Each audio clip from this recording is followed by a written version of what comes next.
Hello to all my dear students, my name है सुमित राणा। बच्चों, आप सभी का बहुत बहुत स्वागत है आपके अपने इस YouTube channel Sumit Rana BSc classes के ऊपर। प्रीवियस क्लास में जैसा कि आप सभी को पता है कि हम लोग जो यहाँ पर क्लासेस लेकर के आ रहे हैं, ये स्पेशल क्लास है। किसके लिए? तो भैया हमारे जितने भी अदर स्टेट यूनिवर्सिटी के बच्चे जुड़े हुए हैं हमारे साथ में, जैसे कि जो भी हमारे उत्तर प्रदेश और बिहार राज्य के बच्चे हैं, उनके लिए तो एक अलग से चैनल क्रिएट किया गया, आप सभी को पता है। लेकिन अन्य राज्य जो हमारे यहाँ पर हैं, है ना, हमारे इंडिया में जहाँ पर हिंदी भाषा बोली जाती है, लेकिन वहाँ पर हम आपको सुविधा नहीं दे पा रहे हैं उस लेवल की। तो हमने क्या सोचा है कि आपके इसी मेन चैनल के ऊपर हम क्या करेंगे कि इंपॉर्टेंट सीरीज लेकर के आ रहे हैं, जो कि हर एक स्टेट के लिए लागू होगा, हर एक यूनिवर्सिटी में इसको पढ़ना ही पढ़ना है। तो जो इंपॉर्टेंट टॉपिक हैं, उनको हम यहाँ पर कवर करेंगे, जिसमें से एक मोस्ट इंपॉर्टेंट टॉपिक हमने शुरू किया है वायरस। और वायरस के प्रीवियस लेक्चर में हम लोगों ने यहाँ पर उसके क्लासिफिकेशन के बारे में कवर कर लिया था, एज वेल एज हमने वहां पर इसकी हिस्ट्री के बारे में देख लिया था। आज के इस लेक्चर में हम तीन इंपॉर्टेंट टॉपिक लेकर के आए हैं। एक तो हम बात करेंगे कि वायरस का नेचर कैसा होता है ना। उसके साथ साथ वायरस का अगर आप क्रिप्टोग्राम करेंगे तो कैसा होगा, क्रिप्टोग्राम को हम यहाँ पर वायरस की भाषा में क्लासिफिकेशन के तौर पर ही पढ़ेंगे, मतलब इसका नामकरण कैसे किया जाएगा, सॉरी नॉमेनक्लेचर के तौर पर पढ़ेंगे। उसके बाद में हम वायरस के स्ट्रक्चर के ऊपर भी चर्चा करेंगे कि भैया वायरस का स्ट्रक्चर एक्चुअल में होता कैसे है ना। तो इन सभी टॉपिक पर हम चर्चा करेंगे। वन शॉट वीडियो के अंतर्गत हम लोग यहाँ पर वायरस के कुछ इंपॉर्टेंट पॉइंट को कवर करेंगे। और क्लास अगर बच्चा ये आपको अच्छी लग रही है तो प्लीज इसको ज्यादा से ज्यादा शेयर कीजिए, चैनल को हमारे सब्सक्राइब कर लीजिए, बेल आइकन दबा लीजिए। इसी तरीके की यहाँ पर इंपॉर्टेंट क्लासेस आपको हम प्रोवाइड करते रहेंगे, ठीक है। और ये क्लासेस ज्यादा के रूप में तभी आना शुरू होंगी जब आप लोग हमें सपोर्ट करेंगे। तो जितने भी साथी हमारे बॉटनी लिए हुए हैं, है ना, अगर आपका बीएससी में बॉटनी है और बॉटनी के अंदर भी अगर आपको वायरस पढ़ना है या जूलॉजी के अंदर अगर आपको वायरस पढ़ना है, तो इस वीडियो को स्किप मत कीजिए, अंत तक देखिए। कंप्लीट लेक्चर के अंदर हम लोग यहाँ पर इस वायरस को कंप्लीट करने का प्रयास करेंगे, क्योंकि ये स्पेशल क्लासेस है बच्चा आप सभी के लिए। तो जितने भी हमारे अन्य राज्य से असम के हो गए, राजस्थान के हो गए, उड़ीसा के हो गए, है ना, मतलब जितने भी यूपी और बिहार को छोड़ करके जितने भी राज्य के आप लोग हैं, और आप अगर यूपी और बिहार के भी हैं तो भी मेरे भाई इस बात को समझ लो कि वायरस आपको भी पढ़ना है। तो यहां पर जो मैं आपको पढ़ा रहा हूं, इन क्लासेस को भी कर लेना। और जो मैं आपको आपके चैनल पे पढ़ा रहा हूं वो तो आपकी है ही है। तो यहां से आपको बहुत सारा नॉलेज मिलने वाला है, ऐसा नहीं, क्योंकि ये भी वन शॉट वीडियो के फॉर्म में ही चल रहा है। जैसे हमने बिहार के ऊपर और यूपी के ऊपर एक वन शॉट वीडियो के फॉर्म में पूरा का पूरा एक टॉपिक लेकर के आता हूं और मैं इस समय पढ़ा रहा हूं, तो उसी लेवल का मैं यहाँ पर इस चैनल पे भी आपको पढ़ाने का प्रयास कर रहा हूँ। चलिए जी, शुरू करते हैं क्लास को बिना किसी देरी के। इंपॉर्टेंट क्लास है बच्चा, तो बस आपसे सिर्फ इतना ही उम्मीद है कि आप लोग इसको लाइक करेंगे, शेयर करेंगे, है ना, दोस्तों के साथ में, क्योंकि आपको तो फायदा मिले ही मिले, लेकिन आपके साथियों को जरूर फायदा मिले। और चैनल को सब्सक्राइब जरूर कर लेना। अगर हम आपसे इतनी मेहनत, आपके लिए इतनी मेहनत कर रहे हैं भाई, तो थोड़ा सा आप हमारे लिए इतना तो कर ही सकते हैं कि कुछ नहीं तो सपोर्ट तो करो ही यार। चलो, हम नेचर ऑफ वायरस की बात करते हैं। भाई वायरस की प्रकृति होती कैसी है? तो हम सभी जानते हैं कि वायरस जो होते हैं ना तो जीवित होते हैं पूरी तरीके से, और ना ही पूरी तरीके से मृत होते हैं। मतलब ये लिविंग और नॉन लिविंग के बीच की कनेक्टिंग लिंक माना जाता है। कहने का अर्थ क्या है कि जब वायरस किसी होस्ट सेल के अंदर होता है तो वो सारी एक्टिविटी करता है बिल्कुल लिविंग की तरीके से, है ना। और जब वायरस होस्ट सेल के बाहर होता है तो बिल्कुल वो नॉन लिविंग होता है, एक पार्टिकल के रूप में होता है। भैया उसको कोई लेना देना नहीं है ना, कोई लेना देना नहीं है कि वो कैसा है। तो यहां पर हम बात करते हैं कि वायरस हमेशा हार्मफुल, पैथोजेनिक होते हैं। वायरस कैसे होते हैं? हार्मफुल होते हैं और पैथोजेनिक होते हैं। इनके नेचर के बारे में अभी तक पूरी तरह से स्पष्ट रूप से ज्ञात नहीं हो पाया है ना। इसके नेचर के बारे में हमें नहीं पता है कि वायरस का नेचर कैसा है, क्योंकि इनमें लिविंग ऑर्गेनिजम्स के सिमिलर लिविंग कैरेक्टर पाए जाते हैं। भाई याद रखिएगा, जो लिविंग ऑर्गेनिज्म है उनके जैसा ही क्या होता है बच्चा, यहां पर लिविंग कैरेक्टर आपको देखने को मिलेगा। यानी कि जैसे लिविंग सेल क्या कर रही है, उसके अंदर मेटाबॉलिक एक्टिविटी होती है, वो अपना प्रोटीन खुद बना रहा है ना, वो अपनी कॉपी, मतलब डीएनए रेप्लिकेशन या आरएनए रेप्लिकेशन खुद हो रहा है वहां पर लिविंग सेल के अंदर। तो बिल्कुल उसी तरीके से आप देखेंगे कि जब वायरस होस्ट सेल के अंदर होता है तो ये सारी प्रक्रियाएं इसके अंदर शुरू हो जाती हैं। और कुछ कैरेक्टर जो होते हैं बच्चे, वो नॉन लिविंग के सिमिलर होते हैं। नॉन लिविंग मतलब जैसे, नॉन लिविंग थिंग तो आप जानते हैं, मतलब ना ही तो उनके अंदर ग्रोथ हो रहा है, ना ही कोई मेटाबॉलिक एक्टिविटी हो रही है, ना ही किसी प्रकार की कोई एक्टिविटी हो रही है। तो कोई भी एक्टिविटी जब किसी के अंदर नहीं होता है तो वो क्या कहलाता है? नॉन लिविंग कहलाता है। तो इस बात को याद रखिएगा। आगे बढ़ते हैं। और बात करते हैं कि भैया जो लिविंग कैरेक्टर है हमारे वायरस लल्ला के वो कैसे हैं, है ना। और फिर आगे हम देखेंगे भैया नॉन लिविंग कैरेक्टर क्या क्या है, जो वायरस को नॉन लिविंग कैरेक्टर या नॉन लिविंग कहा गया है, क्यों कहा गया है। तो सबसे पहले हम बात करेंगे बच्चे living character of the virus. Virus का लिविंग कैरेक्टर क्या क्या है। तो देखिए लिखा हुआ सभी वायरस में जेनेटिक मटेरियल डीएनए या आरएनए के रूप में कोई एक ही पाया जाता है। तो आप याद रखिएगा कि जो वायरस होते हैं इनके अंदर जेनेटिक मटेरियल पाया जाता है, और ये जेनेटिक मटेरियल जो होता है बच्चा वो या तो डीएनए होगा या तो आरएनए होगा। आप यहां पर देखेंगे कि डीएनए और आरएनए एक साथ नहीं होता, लेकिन अभी मैं एक एक्सेप्शन के बारे में आपको बताऊंगा, तब आप कहेंगे सर वायरस डुअल नेचर का भी होता है। मींस डुअल नेचर, एक तो डुअल होस्ट नेचर हो सकता है और डुअल जेनेटिक नेचर भी हम कह सकते हैं इसको, क्योंकि इसके अंदर जो आरएनए होता है ना, रेट्रोवायरस कुछ टाइप के यहां पर है, उनके अंदर आरएनए पाया जाता है, लेकिन जब ये होस्ट सेल के अंदर होते हैं तो ये आरएनए क्या करता है, रिवर्स ट्रांसक्रिप्टेज एंजाइम की मदद से डीएनए में चेंज हो जाता है। तो आप कहेंगे सर ऐसा वायरस जिनके अंदर आरएनए डीएनए में चेंज होता है उसको हम लोग क्या कहेंगे कि भैया डबल नेचर का है ये, है ना, इसके अंदर डीएनए और आरएनए दोनों है। तो ये एक्सेप्शन है ना, ये बात याद रखना। लेकिन मोस्टली अगर आपसे क्वेश्चन पूछा जाएगा कि आरएनए और डीएनए क्या वायरस के अंदर एक साथ होता है या अलग अलग होता है, तो आप कहेंगे सर नहीं, अलग अलग ही पाया जाता है। लेकिन अगर ऑप्शन में रेट्रोवायरस भी दिया है तो आप कहेंगे sir retrovirus is the right answer, because यहां पर जो रेट्रोवायरस है इसके अंदर पाया तो जेनेटिक मटेरियल के रूप में आरएनए ही जाता है, बट ये जब होस्ट सेल के अंदर होता है तो ये क्या करता है, अपना नेचर चेंज करता है, रिवर्स ट्रांसक्रिप्टेज एंजाइम की मदद से डीएनए में चेंज हो जाता है। समझ में आ रहा है, तो इस बात को याद रखिएगा, ये अभी मैं आगे बताऊंगा। तो लिविंग नेचर में क्या है, या तो डीएनए होगा बच्चा या तो आरएनए होगा। सभी वायरस में पाई जाने वाली जो प्रोटीन होती है वो लिविंग ऑर्गेनिज्म में पाई जाने वाली प्रोटीन के सिमिलर होती है। तो ये भी इस बात को दर्शाता है कि भैया जो वायरस है वो लिविंग ऑर्गेनिज्म की तरह ही है। मतलब वायरस के अंदर जो प्रोटीन, जो कैप्सिड है, वो जो कैप्सिड प्रोटीन की बनी है ना, वो प्रोटीन जो लिविंग सेल के अंदर प्रोटीन पाई जाती है बिल्कुल उसकी तरह ही आपको प्रोटीन देखने को मिलेगी। तो आप कहेंगे सर जब हमारी तरह ही प्रोटीन है तभी तो वायरस आपको इजीली इन्फेक्ट कर सकता है। भाई एचआईवी वायरस आपके बॉडी के अंदर आ गया, लेकिन एचआईवी वायरस को हम मार नहीं सकते, क्यों, क्योंकि हमारा बॉडी कंफ्यूज आ जाता है कि ये प्रोटीन किसकी है, ये हमारी बॉडी की खुद की प्रोटीन है या कोई दूसरे फॉरेन ऑर्गेनिज्म की है। भाई फॉरेन अगर जीन हमारे बॉडी के अंदर आता है, फॉरेन पार्टिकल बॉडी के अंदर अगर आता है तो हमारा बॉडी रिएक्ट करता है, एंटीबॉडी बनाता है, सब कुछ बना करके उसको मार देता है। लेकिन यहाँ पर क्या है कि अपने आदमी को थोड़ी ना आप मारोगे, आपका बेटा आपका है, आप जानते हो, लेकिन आपके बेटे के बेस में दूसरा बेटा अगर आ जाए वो आपके बेटे की तरह ही दिखता हो तो क्या आप उसको मारोगे, तो नहीं यार ये तो बिल्कुल हमारे बेटे की तरह लग रहा है, क्या पता 4-5 साल बाद मिले हो तो इस बार चेंज हो गया।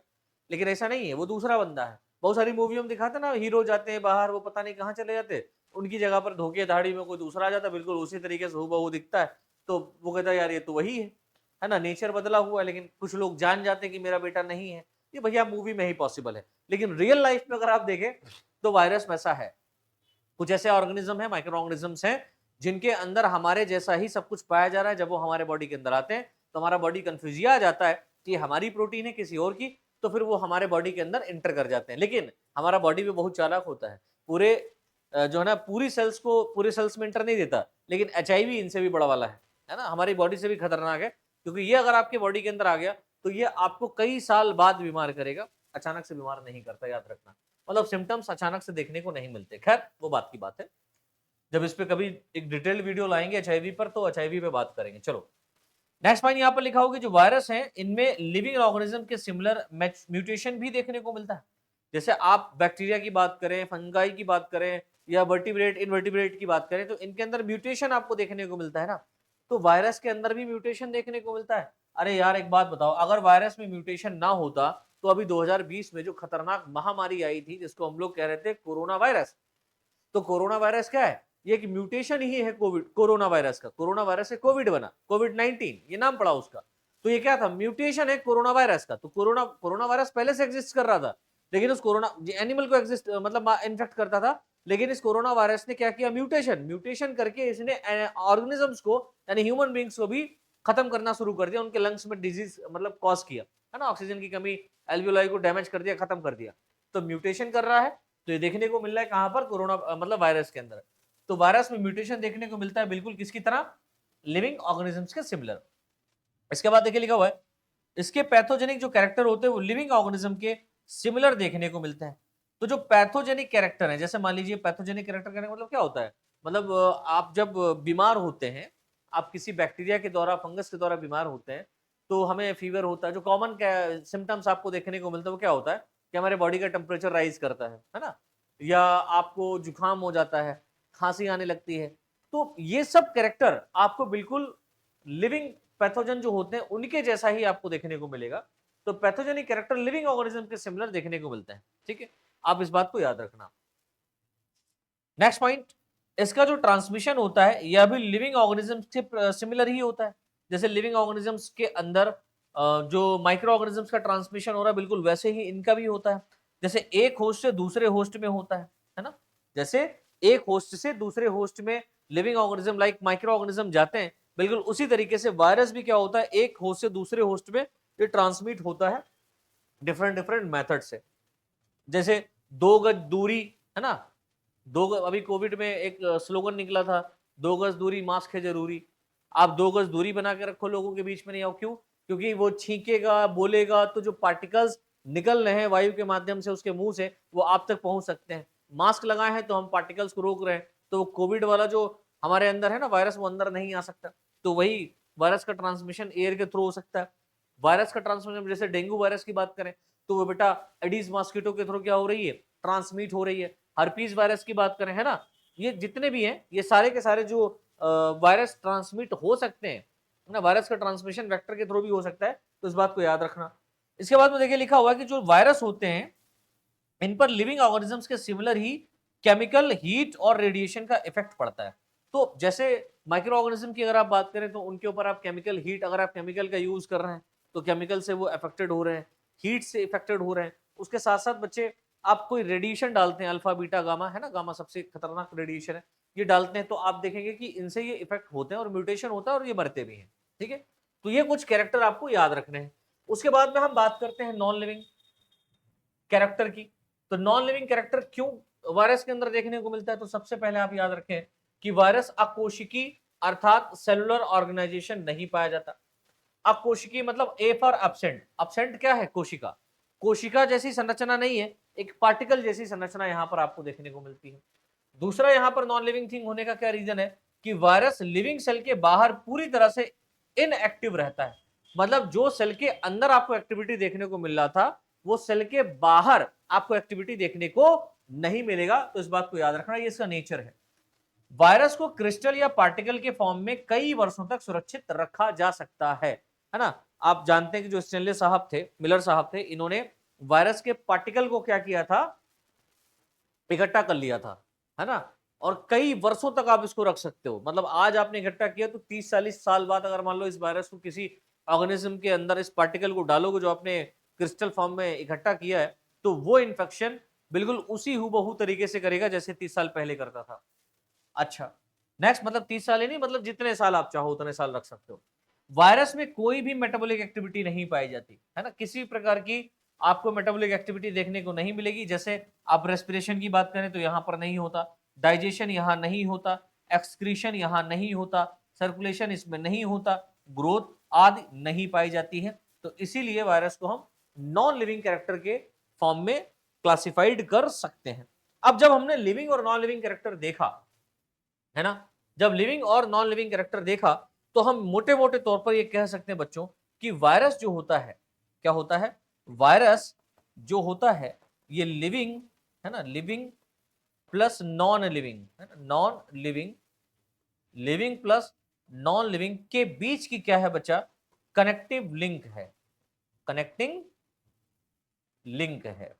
ठीक है ना, तो लिविंग और नॉन लिविंग के बीच की क्या मानी जा रही है, कनेक्टिंग लिंक माना जा रहा है किसको, वायरस को। तो याद रखना कि लिविंग और नॉन लिविंग के बीच की कनेक्टिंग लिंक कौन है, तो वायरस। अब आप ये कहेंगे सर कनेक्टिंग लिंक क्या होता है, तो भैया कनेक्टिंग लिंक उस चीज को दर्शाता है जैसे दो जनरेशंस हैं अलग अलग, दो जनरेशन अलग अलग है या दो एरिया अलग अलग हैं, लेकिन वो दोनों एरिया आप जब जाते हो, जैसे आप ठंडी की बात करते हो और गर्मी की बात करते हो, मैं इसको इससे थोड़ा सा रिलेट करना चाहता हूं आपको। आप ठंड को देखेंगे तो ठंड एक अलग ही रीजन है भैया, अलग ही लेवल की होती है। पूस का महीना आता है, दांत ठंडा जाते हैं, और गर्मी एक अलग लेवल की होती है। जून जुलाई का महीना आता है ना, कपड़े उतर के तह के पता नहीं कहां चले जाते हैं, एसी वेसी सब लगा रखते हो। तो दोनों मौसम अलग है, लेकिन इसके अगर बीच के महीने की अगर हम लोग बात करें तो कौन है भैया? तो आप कहोगे सर बारिश का महीना है ना, आखिर तुम्हें आना है, जरा देर लगेगी, और बारिश का बहाना है। तो बारिश के बहाने में क्या होता है, आप देखते हो ना तो ज्यादा गर्मी होती ना तो ज्यादा ठंडी होती, मध्यम है ना, एकदम जबरदस्त मौसम होता है, पकौड़ी खाने का भी मन करता है, पकौड़ियां खाने का भी मन करता है, और एसी चलाने का भी मन करता है, दोनों मन करते हैं। क्यों? क्योंकि ये बीच का महीना है, यानी कि इसमें आपको ठंड भी महसूस हो रही है, गर्मी भी महसूस हो रही है। आप देखते हो बारिश हो जाती है तो थोड़ा ठंडा हो जाता है, रिलैक्स मिलता है, चली जाती है तो उमस होती है बहुत खतरनाक तरीके से, है ना। तो ठंडी और गर्मी का दोनों एहसास हो रहा है कहां पर? बरसात में। इसी तरीके से वायरस की अगर हम बात करें, किसी दो ऑर्गेनिज्म की बात करें जो अलग अलग है, डिफरेंट है, एक ऑर्गेनिज्म ऐसा है जिसके अंदर अलग प्रकार का करेक्टर है, एक ऑर्गेनिज्म ऐसा है जिसके अंदर अलग प्रकार का करेक्टर है, लेकिन मेरे भाई एक ऑर्गेनिज्म ऐसा है जो इन दोनों के बीच में है, जिसके अंदर इस ऑर्गेनिज्म वाले का भी करेक्टर है और इस ऑर्गेनिज्म वाले का भी करेक्टर है। यानी कि एक ऐसा ऑर्गेनिज्म पैदा हो गया जिसने इन दोनों ऑर्गेनिज्म के करेक्टर को धारण कर लिया। दैट मीन्स ये ऑर्गेनिज्म इन दोनों करेक्टर को क्या करेगा? लिंक करेगा। यानी कि ये वाला ऑर्गेनिज्म जो बना, इसके अंदर ये कैरेक्टर इसलिए आए क्योंकि इसने थोड़ा सा मॉडिफिकेशन किया, और जो मॉडिफिकेशन किया वो नए वाले कैरेक्टर को डेवलप करने के लिए किया। यानी कि नए वाले कैरेक्टर जो डेवलप हुए हैं ये बीच वाले से हुए हैं, तो यहां से जो डेवलपमेंट हुआ वो अलग हुआ, यहां से जो डेवलपमेंट था अलग था, लेकिन ये वाला बिल्कुल सही बीच का था। दैट मीन्स वायरस भी एक ऐसा है कि ये बात तय होती है जब हम इवोल्यूशन ऑफ लाइफ पढ़ते हैं, तो पता चलता है कि भैया जीवन की उत्पत्ति नॉन लिविंग मैटर से ही हुई है, और वायरस उसका एक बहुत जीता जागता उदाहरण है। दैट मीन्स वायरस के अंदर जब ये पार्टिकल होता है तो किसी प्रकार की कोई एक्टिविटी नहीं होती, लेकिन जब अंदर होता है होस्ट सेल के, तब सारी एक्टिविटी यहां पर देखने को मिलती है। तो नॉन लिविंग मैटर में किसी भी टाइप का एक्टिविटी देखने को नहीं मिलता, लेकिन जब वो मिलते हैं तो क्या बनता है बच्चा? ऑर्गेनिक मटेरियल बनता है, और हमारा पूरा बॉडी ऑर्गेनिक मटेरियल से भी मिलकर के बना हुआ है ना। इस बात को आप गहराईता से इवोल्यूशन वाले में पढ़े, नहीं पढ़े हो कोई बात नहीं, बिल्कुल मत घबराओ। यहां पर हम इवोल्यूशन का पूरा एक सीरीज लेकर के आएंगे जिसमें हम ए टू जेड बात करेंगे, कौन कौन कब कब कौन कौन कैसा कैसा थ्योरी दिया है, कैसे हमारा जीवन का उत्पत्ति हुआ है, किस लेवल पर कौन कौन सा थ्योरी आया है, लेमार्किज्म क्या है, डार्विनिज्म क्या है, सब हम डिटेल में डिस्कस करेंगे। ठीक है, बस थोड़ा सा आप लोग अपना सपोर्ट और प्यार बनाए रखें। चलिए जी, आगे बढ़ते हैं और हम बात करते हैं क्रिप्टोग्राम ऑफ वायरस, या इसी को हम कहते हैं नॉमेनक्लेचर ऑफ वायरस। तो वायरस का आप नॉमेनक्लेचर जब करते हैं तो किस तरीके से करते हैं, इसको हमें थोड़ा समझना रहेगा। देखिए, अगर आप वायरस की बात करें तो बहुत ही माइन्यूट होता है और न्यूक्लियो प्रोटीन पार्टिकल होते हैं। वायरस क्या होते हैं? माइन्यूट होते हैं, यानी कि बहुत सूक्ष्म होते हैं, अल्ट्रा माइक्रोस्कोपिक होते हैं।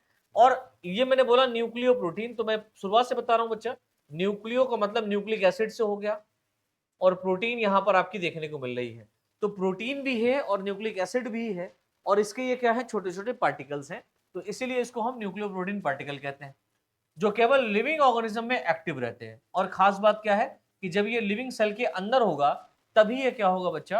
एक्टिव होगा। ठीक है, आगे देखिए लिखा हुआ है कि वायरस का जो नेचर होता है वो स्पष्ट ना होने के कारण, अब वायरस का नेचर हमें स्पष्ट नहीं है, हो सेल के बाहर होता है तो नॉन लिविंग है, अंदर होता है तो ये लिविंग होता है, तो हमें ये स्पष्ट ही नहीं है कि इसका नेचर कैसा है। तो इस कारण लिविंग ऑर्गेनिजम्स के सिमिलर क्लासिफिकेशन एंड नॉमेनक्लेचर नहीं किया जा सकता। जब हमें किसी के बारे में ही नहीं पता है तो उसका हम क्लासिफिकेशन उसके जैसा कैसे कर रहे हैं? जो हम कर रहे हैं क्लासिफिकेशन, या हम जानते हैं उसके बारे में, तो उस लेवल का तो क्लासिफिकेशन हम नहीं कर सकते, है ना। फिर क्या होगा, कैसे करेंगे? तो देखिए, एक ब्रांच है आईसीवीएन, मतलब international code of viral nomenclature, ये एक अलग से ही पूरा यहाँ पर जो है ना संस्था बनाई गई। तो वायरस के नॉमेनक्लेचर के लिए आईसीवीएन ने क्या किया, international code of normal viral nomenclature ने क्या किया कि इसके द्वारा एक सिस्टम डेवलप किया गया बेटा, और ये सिस्टम जो है इसके अंदर वायरस का हम क्या करते हैं? नॉमेनक्लेचर करते हैं। तो आप जानते हैं कि अगर हम लोग बॉटनी का है ना नॉमेनक्लेचर करते हैं, किसका? बॉटनी वाले, यानी कि हम अगर हम लोग प्लांट का ऐसे बोले, प्लांट का नॉमेनक्लेचर करते हैं तो आईसीबीएन के अंतर्गत करते हैं, इंटरनेशनल कोड ऑफ बॉटनी का नॉमेनक्लेचर। अगर हम एनिमल का करते हैं, है ना, तो आईसीजेडएन के अंतर्गत करते हैं, इंटरनेशनल कोड ऑफ जूलॉजी का नॉमेनक्लेचर। अगर हम बैक्टीरिया का करते हैं, है ना, नॉमेनक्लेचर, क्योंकि बैक्टीरिया का भी नॉमेनक्लेचर हम लोग करते हैं, तो आईसी बैक एन के अंतर्गत करते हैं, international code of bacterial nomenclature. इसी तरीके से मेरे लाल आईसीबीएन या आईसी बैक एन करेंगे। इसी तरीके से जब हम बात करते हैं किसकी? वायरस की, तो वायरस के नॉमेनक्लेचर के लिए यहां पर बनाया गया है IC VN, international code of virus nomenclature, ठीक है। तो इसके अंतर्गत ही हम क्या करते हैं, वायरस का नॉमेनक्लेचर करते हैं। जब इसके अंतर्गत हम वायरस का नॉमेनक्लेचर करेंगे तो उसको हम बोलेंगे क्रिप्टोग्राम। तो आप कहेंगे सर क्रिप्टोग्राम जो होता है वो वायरस से संबंधित डिफरेंट इंफॉर्मेशन का एक ग्रुप है, यानी कि इनका जो नॉमेनक्लेचर हम करेंगे, वायरस का जब नॉमेनक्लेचर करेंगे तो डिफरेंट टाइप का जो नेचर है वायरस का, उसके ही ग्रुप को हमने क्या किया है, इकट्ठा करके उसकी इंफॉर्मेशन को इकट्ठा करके उसको हमने क्लासिफाइड कर दिया कि ये वायरस इस लेवल का है, ये वायरस इस लेवल का है। अभी बड़ा मजा आ जाएगा, आप थोड़ा सा ध्यान रख के समझो। इसका नॉमेनक्लेचर बड़ा सिंपल है। जैसे हम बात करेंगे इसके शेप कैसी है, साइज कैसा है, होस्ट का टाइप कैसा है, और इसके अंदर जेनेटिक मटेरियल और वेक्टर का इंफॉर्मेशन कैसा है, उसके आधार पर हम इसको 4 जोड़े के रूप में अरेंज करते हैं। जैसे हमने क्या कहा कि शेप, साइज, होस्ट, है ना, जेनेटिक मटेरियल कैसा है और वेक्टर, जेनेटिक मटेरियल कैसा है और वेक्टर का इंफॉर्मेशन कैसा है। इस लेवल पर हमने इसको 4 जोड़े में क्या किया है, ट्रांसफर किया है, 4 जोड़े में अरेंज कर दिया है। जिसमें पहला जोड़ा अगर आप देखें तो आप कहेंगे सर टाइप ऑफ जो न्यूक्लिक एसिड है upon number of strand in nucleic acid. पहले पेयर में हमने क्या किया, इसके न्यूक्लिक एसिड को देखा। न्यूक्लिक एसिड कैसा है ना, न्यूक्लिक एसिड कैसा है मतलब न्यूक्लिक एसिड जो है मतलब टाइप ऑफ न्यूक्लिक एसिड बटा या upon number of strand of nucleic acid. Number of strand of nucleic acid मतलब भैया न्यूक्लिक एसिड डीएनए है कि आरएनए है ना, न्यूक्लिक एसिड डीएनए है कि आरएनए है, हम इस बात को लिखेंगे। अगर डीएनए है तो हम यहाँ पर डीएनए कर देंगे, आरएनए है तो हम यहाँ पर आरएनए कर देंगे, है ना, मतलब इसमें शॉर्ट कर देंगे, डी कर देंगे या हम आर कर देंगे, है ना। उसके बाद में number of strand in DNA nucleic acid, तो न्यूक्लिक एसिड में सिंगल स्ट्रैंड का है या डबल स्ट्रैंड का है, मतलब सिंगल स्टैंडर्ड बच्चे आरएनए है या सिंगल स्टैंडर्ड डीएनए है, या डबल स्टैंडर्ड आरएनए है, डबल स्टैंडर्ड डीएनए है ना, डबल स्टैंडर्ड आरएनए है या डबल स्टैंडर्ड डीएनए है। इस लेवल पर हमने क्या किया, इसको फर्स्ट ग्रुप में क्लासिफाइड कर दिया कि वायरस के अंदर किस टाइप का न्यूक्लिक एसिड है। सीधी बात है, वायरस के अंदर किस टाइप का न्यूक्लिक एसिड से मतलब हम क्या कहेंगे सर कि इसके अंदर न्यूक्लिक एसिड डीएनए है या आरएनए है, या इसके अंदर जो न्यूक्लिक एसिड पाया जा रहा है डीएनए है या आरएनए है, ये कैसा है, सिंगल स्ट्रैंड है या डबल स्ट्रैंड है। ठीक है, तो पहला ग्रुप हमारा ये हो गया। चलो दूसरे ग्रुप की बात करें तो दूसरा ग्रुप हमारा यहां पर है कि molecular weight of nucleic acid. अब जो न्यूक्लिक एसिड यहां पर है उसका मॉलिक्यूलर वेट कितना है ना, तो molecular weight of nucleic acid and percentage amount of nucleic acid, यानी कि जो न्यूक्लिक एसिड है वो कितने परसेंट या कितने अमाउंट में यहां पर है। तो हम कहेंगे सर जो टाइप ऑफ न्यूक्लिक एसिड है वो डीएनए आरएनए तो है, अच्छा ये तो वही आ गया, ठीक, तो ये दूसरा ग्रुप हो गया, इसको हटा दीजिएगा। आगे बढ़ते हैं थर्ड पेयर। तीसरे पेयर में क्या है भैया, तो यहां पर आप क्या करेंगे, जो molecular weight of nucleic acid मतलब कितना अमाउंट में न्यूक्लिक एसिड है, 1 अमाउंट में है, 2 अमाउंट में, 3 अमाउंट में है, percentage amount of nucleic acid कितना है, 1%, 2%, 3% कितना है ना, वो डालेंगे। थर्ड पेयर की बात करेंगे तो इसमें size of virus upon size of nucleoprotein, यानी कि जो वायरस का साइज है और वायरस का कितना साइज है और साइज ऑफ न्यूक्लियोप्रोटीन कितना है। अब साइज ऑफ वायरस की अगर हम लोग बात करें तो वायरस बच्चा स्फेरिकल है, इलोंगेटेड है या कॉम्प्लेक्स है। कॉम्प्लेक्स है तो हम एक्स लिखेंगे, इलोंगेटेड है तो ई लिखेंगे, स्फेरिकल है तो एस लिखेंगे। हमें वायरस का टाइप भी तो पता ना, शेप कैसा है तो साइज कैसा है इसका उस पर हम बात करेंगे, शेप कैसा उस पर बात करेंगे। फोर्थ पेयर की अगर आप बात करें तो उसमें आप देखेंगे type of host upon type of vector. अब किस होस्ट पर ये काम कर रहा है कि मतलब प्लांट पे काम कर रहा है, एनिमल पे काम कर रहा है, या प्लांट पर है, एनिमल पर है या बैक्टीरिया पर है ना, तो कौन सा होस्ट इसका है, किस टाइप का है वो बात करेंगे, और किससे ये ट्रांसमिट होता है ना, किससे ये ट्रांसमिट हो रहा है उसकी बात करेंगे। जैसे होस्ट टाइप की हम लोग बात करें तो यहाँ पर एक्टिनोमाइसिटीज है, मतलब फंगस की हम लोग भी बात कर लेते हैं भैया, फंगस वायरल है, यहाँ पर क्या है, फंगस है। या हम बात करते हैं बैक्टीरियम, बैक्टीरिया है, फंगस है, या बैक्टीरिया को इन्फेक्ट कर रहा है, या एक्टिनोमाइसिटीज में भी आपका वही आता है ना, एल्गी वगैरह आ जाते हैं आपके, या एफ मतलब फंगस आपका हो गया, है ना, एक्टिनोमाइसिटीज हो गया, बैक्टीरिया हो गया, फंगस हो गया। अच्छा आई का मतलब यहां पर क्या हो गया, आई का मतलब हो गया इनवर्टिब्रेट, आई का मतलब क्या हो गया इनवर्टिब्रेट, आई का मतलब क्या हो गया इनवर्टिब्रेट, है ना। एस का मतलब क्या हो गया, इनवर्टिब्रेट एनिमल की बात कर रहे हैं, एस का मतलब सीडेड प्लांट, एस का मतलब क्या हो गया, सीडेड प्लांट हो गया, और वी का मतलब क्या हो गया, वर्टिब्रेट। तो एस का मतलब यानी टाइप कैसा है, एस मतलब सीडेड प्लांट, जो सीड वाले प्लांट है ना, सीडेड प्लांट जो सीड वाले प्लांट है, जो सीड को जनरेट करते हैं, लाइक जैसे हम जिम्नोस्पर्म एंजियोस्पर्म्स की बात करते हैं, इनको इन्फेक्ट करने वाले वायरस। वर्टिब्रेट मतलब जिनके अंदर वर्टिब्रल कॉलम है ना, वर्टिब्रल कॉलम पाई जा रही है। इनवर्टिब्रेट जिनके अंदर वर्टिब्रल कॉलम नहीं पाई जा रही है ना। तो इस टाइप के आपके यहां पर होस्ट का कैसा प्रकार है वो बात करेंगे। चलिए हम एक क्रिप्टोग्राम आपको यहां पर दिखाते हैं कि टोबैको मोज़ेक वायरस का अगर हम लोग नोमेनक्लेचर करेंगे तो कैसे करेंगे, है ना, उसको थोड़ा सा यहां पर समझते बच्चा देख लो। तो टोबैको मोज़ेक वायरस की अगर हम लोग बात करें, किसकी बेटा, टोबैको मोज़ेक वायरस की बात करें, तो टोबैको मोज़ेक वायरस का जो क्रिप्टोग्राम है ना, जो क्लासिफिकेशन या नॉमेनक्लेचर है, सॉरी, वो कैसा है, R/1 है, 2/S है ना, 2/S, E/E और S/A। आप ऐसे इसको लिखेंगे, R/1 ऐसे लिख सकते हो, comma 2/S, comma E/E, comma S/A। क्या मतलब है, तो फर्स्ट पेयर आपका ये रहा। तो फर्स्ट पेयर में क्या है, R/1 क्या है, मतलब R का मतलब हो गया RNA, R का मतलब RNA, और 1 मतलब क्या है, सिंगल स्ट्रैंडेड हो गया।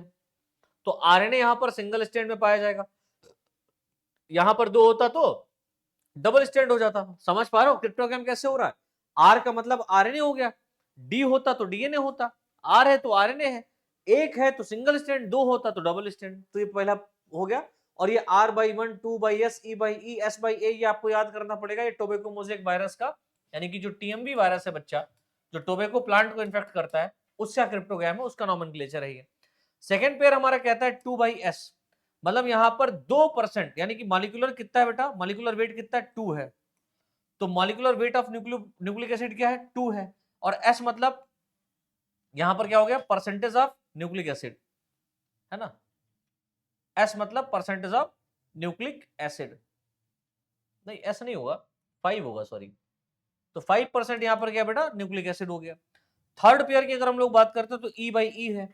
तो ई का मतलब क्या हो गया, इलोंगेटेड वायरस हो गया, है ना, इलोंगेटेड वायरस हो गया, और इलोंगेटेड न्यूक्लियोप्रोटीन हो गया। जब वायरस यानी शेप की हम बात कर रहे हैं, इसका शेप कैसा हो जाएगा, इलोंगेटेड होगा, तो इसका प्रोटीन भी, सॉरी, न्यूक्लियोप्रोटीन भी कैसा होगा, इलोंगेटेड होगा, सीधी सी बात है ना। आरएनए भी इलोंगेटेड फॉर्म में पाया जाएगा, ऐसे हेलिकल में, लंबा सा, है ना, फिर किनारे किनारे ऐसे यहाँ पर वायरस के कैप्सिड पाए जाते हैं, और सेंटर में क्या होता है, सेंटर में आप जानते हो इसका न्यूक्लिक एसिड होता है, मैंने इसे बना दिया। फोर्थ पेयर की बात करें तो S/A, एस मतलब ये किसको इन्फेक्ट करता है, तो आप कहेंगे सर सीडेड प्लांट होस्ट है, मतलब जो टोबैको प्लांट है वो सीड बनाता है। और ये कैसे ट्रांसमिट होता है, तो एयर के थ्रू जाता है कि विंड मतलब एयर के थ्रू जाता है कि वाटर के थ्रू जाता है ना, या किसी अदर वेक्टर के थ्रू जा रहा है, तो ये ट्रांसमिट होता है बच्चे एयर के थ्रू। कैसे होता है, एयर के थ्रू, वायु के माध्यम से ये पूरी की पूरी खेती खराब कर देते हैं टोबैको प्लांट की। अच्छा, वहीं पर एक और हम क्रिप्टोग्राम देखने का काम करते हैं, इन्फ्लुएंजा वायरस, कॉमन कोल्ड जो क्रिएट कर देता है, खतरनाक वायरस है। ट्रीटमेंट नहीं करते हैं तो फिर दिक्कत करता है, ट्रीटमेंट करते हैं तो कोई दिक्कत नहीं, कॉमन कोल्ड इससे होता है। कॉमन कोल्ड अलग होता है, सॉरी, इन्फ्लुएंजा अलग है, ये भी जुकाम कॉज करता है, और कॉमन कोल्ड भी जुकाम ही होता है, वो भी वायरस के थ्रू होता है आपका, ठीक। अच्छा जी, तो क्रिप्टोग्राम ऑफ इन्फ्लुएंजा वायरस की अगर हम लोग बात करें तो यहाँ पर देखो लिखा हुआ है R/1, 2 और 3, है ना, by10, S/E और V/A। यहां पर ऐसे लिख लेंगे, R/1, 2 और 3 बाई क्या हो जाएगा बच्चा, 10 हो जाएगा। उसके बाद S/E हो जाएगा, है ना, और V/A हो जाएगा। क्या मतलब है इसका, तो फर्स्ट पेयर हमारा ये रहा, क्या कह रहा है, R मतलब RNA होगा और सिंगल स्टैंडर्ड होगा। 2 और 3 क्या है बच्चा, तो सेकेंड पेयर में 2 और 3 का मतलब है 2 या 3, 2 से 3% तक molecular weight of nucleic acid होगा, 2 या 3 क्या होगा, मॉलिक्यूलर वेट होगा, और 10% क्या होगा यहां पर, अमाउंट ऑफ न्यूक्लिक एसिड होगा। तो 10% अमाउंट ऑफ न्यूक्लिक एसिड, 2 से 3 जो है ना मॉलिक्यूलर वेट होगा किसका, इन्फ्लुएंजा वायरस का। उसके बाद में थर्ड पेयर की बात करें बेटा, तो थर्ड पेयर में ये कैसे साइज का होगा, तो स्फेरिकल वायरस होगा, लेकिन स्फेरिकल वायरस में जो न्यूक्लिक एसिड होगा वो इलोंगेटेड फॉर्म में मिलेगा। स्फेरिकल वायरस में न्यूक्लिक एसिड इलोंगेटेड फॉर्म में ही मिलेगा, इस बात को याद रखना। फोर्थ पेयर में यहां पर V/A, तो वेक्टर यहां पर कौन सा हो जाएगा बेटा, सॉरी, यहां पर होस्ट कौन सा हो जाएगा, तो होस्ट हमारा हो जाएगा वर्टिब्रेट। ये वर्टिब्रेट ऑर्गेनिज्म को क्या करता है, इन्फेक्ट करता है। और कैसे जाता है, तो आप कहेंगे सर एयर के माध्यम से फ्लो होता है। किसी को इन्फ्लुएंजा या कॉमन कोल्ड होता है, तो आप देखते हैं कि किसी को जुकाम है, आप उसके पास 10-15-20 मिनट आधा घंटा बैठ जाओ, तो आपको भी जुकाम हो जाने की ज्यादा संभावना रहती है। अगर आपने उसका जूठा खा लिया, उसके हाथ छू लिए, है ना, या उसने छींक मारी, आपके मुंह पे मार दिया, तो डेफिनेटली उसके ड्रॉपलेट से क्या होगा, आपके अंदर वायरस आ जाएगा और आप बीमार हो सकते हैं। तो ये तो हमारा क्रिप्टोग्राम हो गया। अब हम बात करते हैं यहां पर structure and composition of virus की, है ना। वायरस का स्ट्रक्चर कैसा है और इसका कंपोजिशन कैसा है, ठीक है। चलो, तो देखिए यहां पर लिखा हुआ है वायरस अकोशिकीय यानी असेलुलर न्यूक्लियोप्रोटीन के पार्टिकल्स होते हैं जो केवल लिविंग सेल्स में एक्टिव रहते हैं। जो कहां एक्टिव रहते हैं भैया, लिविंग सेल के अंदर एक्टिव रहते हैं। प्रत्येक virus complete mature infective particles होता है। आप याद रखिएगा, हर एक वायरस जो होता है, हर एक वायरस का जो पार्टिकल होता है वो कंप्लीट मैच्योर इन्फेक्टिव पार्टिकल है। मतलब हर एक वायरस का जो पार्टिकल, जिसे वायरॉन कहते हैं, अगर ये आपके अंदर आ गया तो आपको इन्फेक्शन पक्का हो जाएगा, ठीक है, जिसे वायरॉन कहते हैं, ठीक है, याद रखना।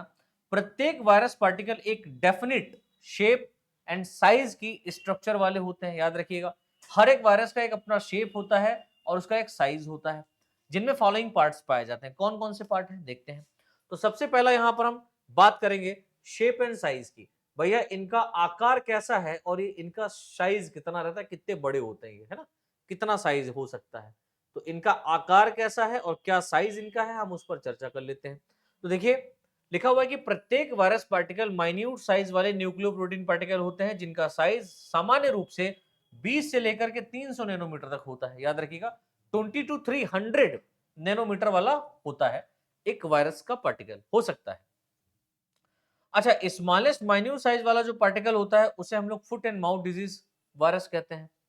तो सबसे स्मॉलेस्ट और सबसे, आप अगर माइन्यूट साइज की बात, वायरस की बात करें, कौन है, तो याद रखिएगा foot and mouth disease virus, जो कि एनिमल के अंदर आपको ये डिजीज कॉज करता हुआ दिखाई पड़ता है। और सबसे पहला खोजा जाने वाला वायरस भी यही है, एनिमल में या वर्टिब्रेट्स में, क्योंकि टोबैको में मतलब प्लांट्स में टीएमवी है और एनिमल में यही वाला वायरस है, याद रखना।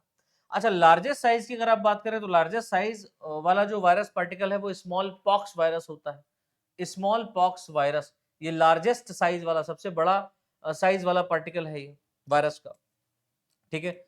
उसके बाद में different virus particle different different size वाले होते हैं, जिन्हें शेप, साइज और सिमेट्री के आधार पर क्या करते हैं बेटा, डिफरेंट क्लासेस में क्लासिफाइड करते हैं, ठीक है, डिफरेंट क्लासेस में क्लासिफाइड करते हैं। जैसे आप क्यूबिकल वायरस की बात करें, है ना, एक शेप के आधार पर अलग है। स्फेरिकल वायरस अलग प्रकार का है। कॉम्प्लेक्स अलग प्रकार के वायरस होते हैं, है ना। पॉलीहेड्रल मतलब उसका हेड जो है हेक्सागोनल शेप है, मतलब कई फॉर्म में है। मतलब हेक्सागोनल में तो आपको कौन दिख रहा है भैया, हेक्सागोनल में तो टोबैकोमोजिक, सॉरी, बैक्टीरियोफेज दिख रहा है। तो ये भी कैसा होता है, पॉलीहेड्रल ही होता है बेटा, पॉलीहेड्रल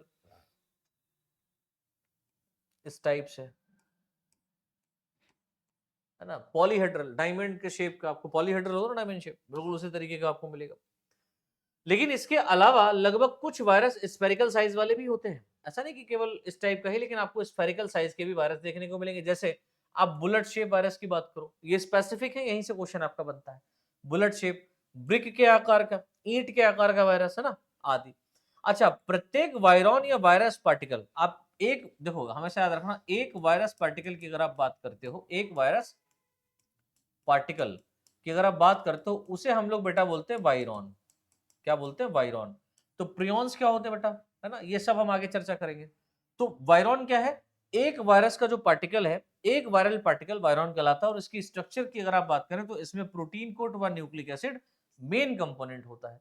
तो एक वायरस के अंदर आपको क्या मिलेगा भैया, एक वायरस पार्टिकल के अंदर आपको मुख्य रूप से क्या मिलेगा, प्रोटीन कोट मिलेगा, है ना, प्रोटीन कोट मिलेगा। प्लस आप यहां पर क्या देखेंगे, प्लस आपको यहां पर न्यूक्लिक एसिड देखने को मिलेगा।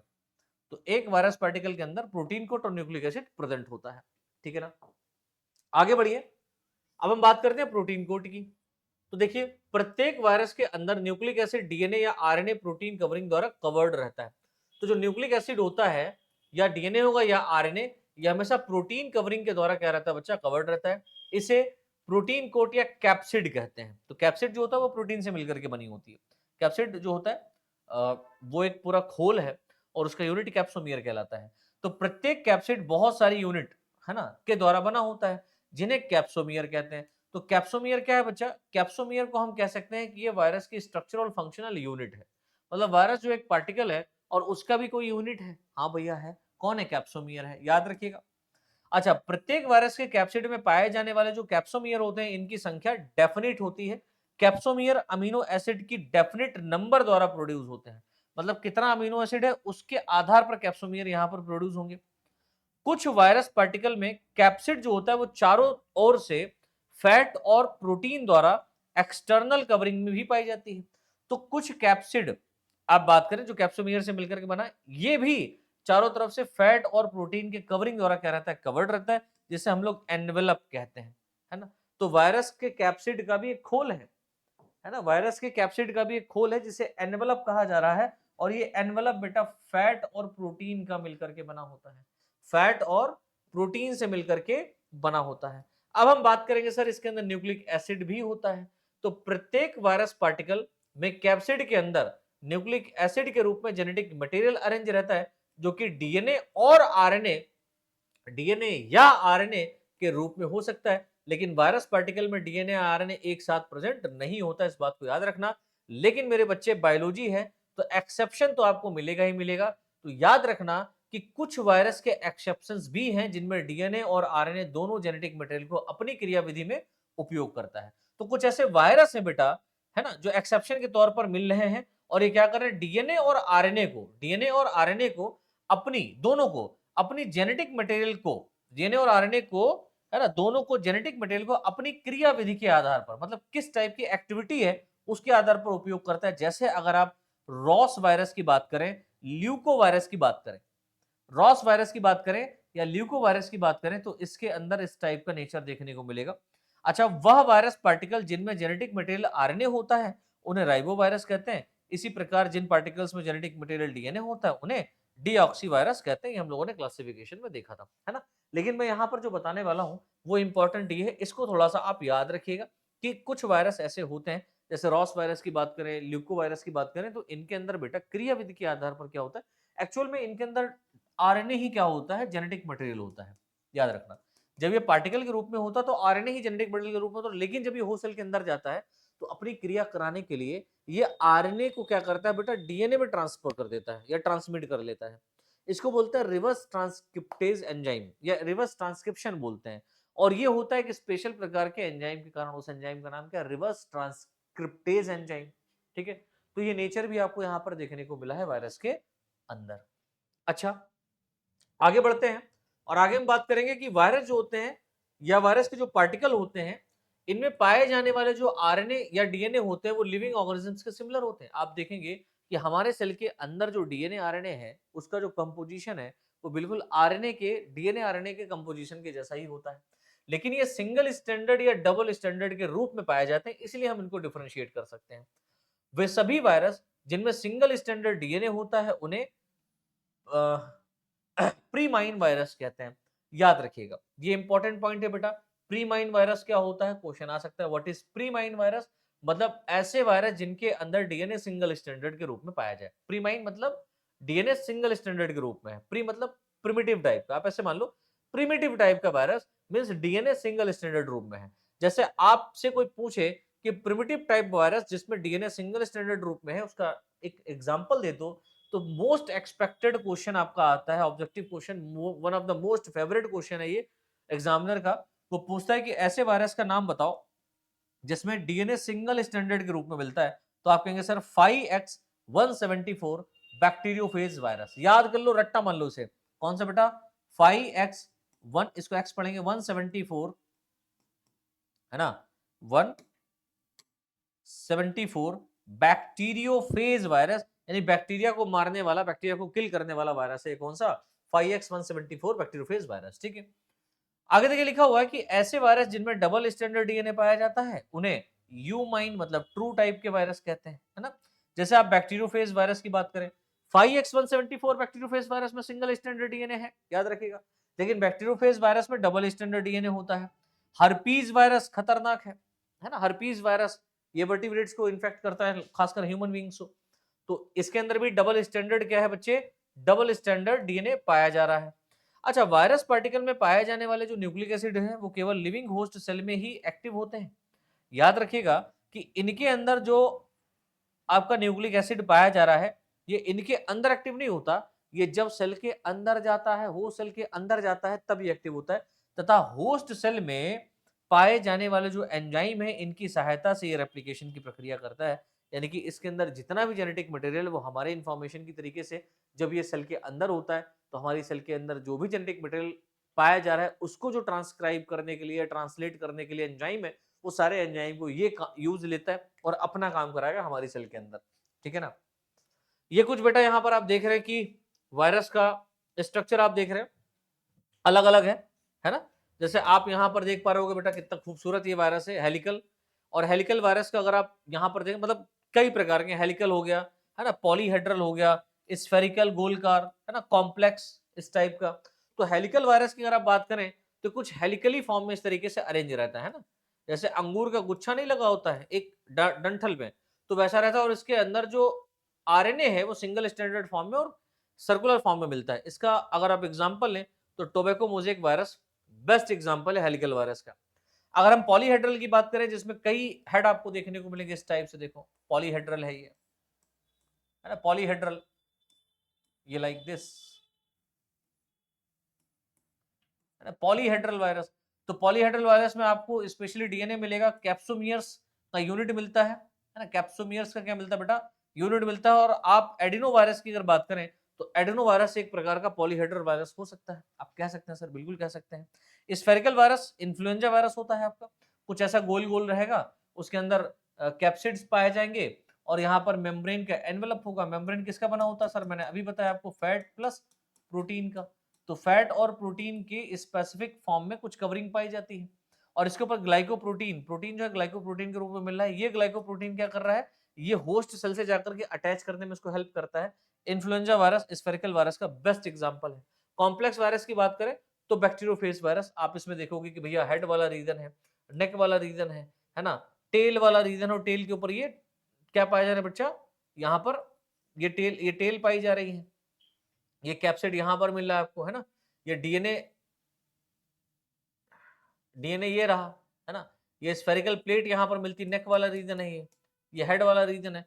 तो सबसे इंपॉर्टेंट क्या, कॉम्प्लेक्स वायरस की अगर आप बात करें तो बैक्टीरियोफेज वायरस, इसमें एक आपका 5X174 बैक्टीरियोफेज वायरस भी आता है।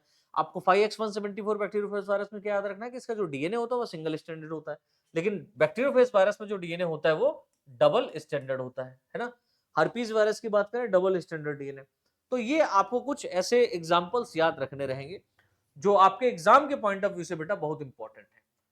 तो बच्चे आज के सेकेंड लेक्चर में और स्पेशल क्लास में जो बॉटनी के हम यहाँ पर लेकर के चल रहे हैं, जिसमें वायरस को ही हमने कंटिन्यू किया, और इस वायरस के अंदर हमने 3 जो टॉपिक इंपॉर्टेंट थे जहां से आपके ऑब्जेक्टिव क्वेश्चंस बहुत भर भर के बनते हैं, उनको हमने यहाँ पर कवर किया है। अगर आपने अच्छे से पढ़ दिया, आपको एक बार में समझ में नहीं है, अगर आप दोबारा इसको कई बार पढ़ते हैं, है ना, रिपीट रिपीट रिपीट करके आप इसको देखते हैं, पढ़ते हैं, तो डेफिनेटली आपको बहुत अच्छे से समझ में आएगा। और बच्चे इसका जो पीडीएफ है वो हम आपको आपके अपने टेलीग्राम चैनल पर प्रोवाइड करना है, जिसका नाम है सुमित राणा बीएससी क्लासेस, है ना। तो जो वीडियो है, इस वीडियो के डिस्क्रिप्शन में आपको लिंक मिल जाएगा इसका टेलीग्राम का, तो टेलीग्राम में आप लोग जरूर जुड़ जाएं। यहाँ पर आप लोग वीडियो देखें और टेलीग्राम से यहाँ पर ये अपना नोट्स निकालें। नोट्स आपको पता है कि एक तरफ हिंदी इंग्लिश मिक्स लिखा है और इंग्लिश मीडियम वाले बच्चों के लिए पूरा हमने यहाँ पर इंग्लिश में कन्वर्ट कर रखा है। ठीक है, तो आप किसी भी स्टेट से हैं, किसी भी आप यूनिवर्सिटी से हैं, अगर आपके यूनिवर्सिटी में, आपके स्टेट में, आपके सिलेबस में वायरस है तो ये वीडियो आपके लिए है। इसको जरूर देखो, पढ़ो और मस्त तरीके से अपने नॉलेज को बिल्ड करो। बस मेरा एक ही मकसद है कि इस पूरे भारत के अंदर अब मुझे बीएससी को चमका देना है ना। हर कोई बच्चा जो अगर बीएससी कर रहा है उसको ये बात पता होनी चाहिए कि सुमित राणा बीएससी क्लासेस एक ऐसा चैनल है जहां पर आपको क्वालिटी कंटेंट वीडियो प्रोवाइड किया जा रहा है। तो मिलते हैं बच्चों नेक्स्ट क्लास में, आज के लिए इतना ही। तब तक के लिए आप सभी को जय हिंद, जय भारत। वीडियो को शेयर करते रहिए, चैनल को सब्सक्राइब कर लीजिए, लाइक करना मत भूलिए।